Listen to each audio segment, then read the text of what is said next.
உங்களுக்கு நான் என்ன பண்ணணும்? அட இல்லப்பா, உங்களுக்கு உடம்புக்கு என்ன பண்ணுது?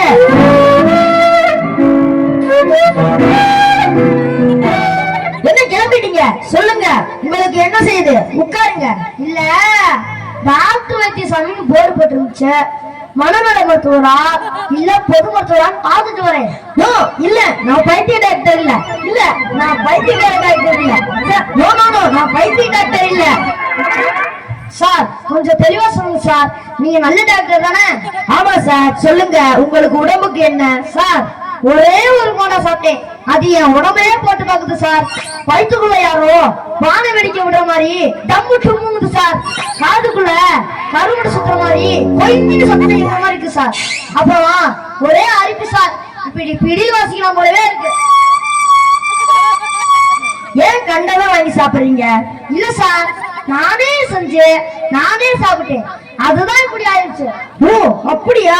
இந்தாங்க 200 ரூபாய். உடனே போய் ஊருக்குள்ள எல்லாத்துக்கும் இந்த போண்டாவை கொடுங்க, நானும் கொஞ்சம் குறைச்சுக்கிறேன். சார், அப்ப ஏன் கதி? உங்களுக்கு ஃப்ரீயா வைத்தியம் பாக்குறேன். இந்தாங்க, எல்லாம் சரியாயிடும். இந்த மருந்தை சாப்பிடுங்க. ஐயோ, இத சாப்பிடாதீங்க, இது பேப்பருங்க. இதுல நான் எழுதியிருக்க மருந்தை வாங்கி சாப்பிடுங்க. டாக்டர், எதையுமே தெளிவா சொல்ல மாட்டேங்கிறீங்களே. சரி, இங்க வியாதிக்கு என்னென்ன சாப்பிடக்கூடாது, என்னென்ன சாப்பிடலாம், அதையாவது தெளிவா சொல்லுங்க. புளிய சேர்த்தாருங்க, அப்புறம் முட்டை கோழியாகும், மீன் கருவாடு ஆகவே ஆகாது. நான் நினைச்சது சரியா போச்சு. என்ன சொல்றீங்க? நீங்க பைத்தியக்கார டாக்டர்? நோ, இல்ல. அப்ப டாக்டர் பைத்தியம்.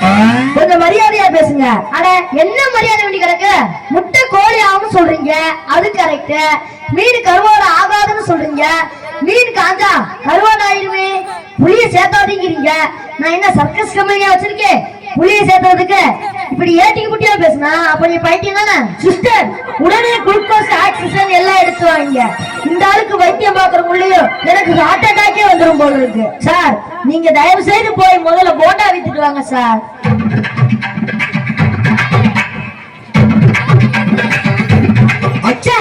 யாரும் எதையுமே தெளிவா சொல்ல மாட்டேங்கிறாங்களே. சரி, நம்மளே கசாயம் வச்சு குடிச்சுக்கலாம்.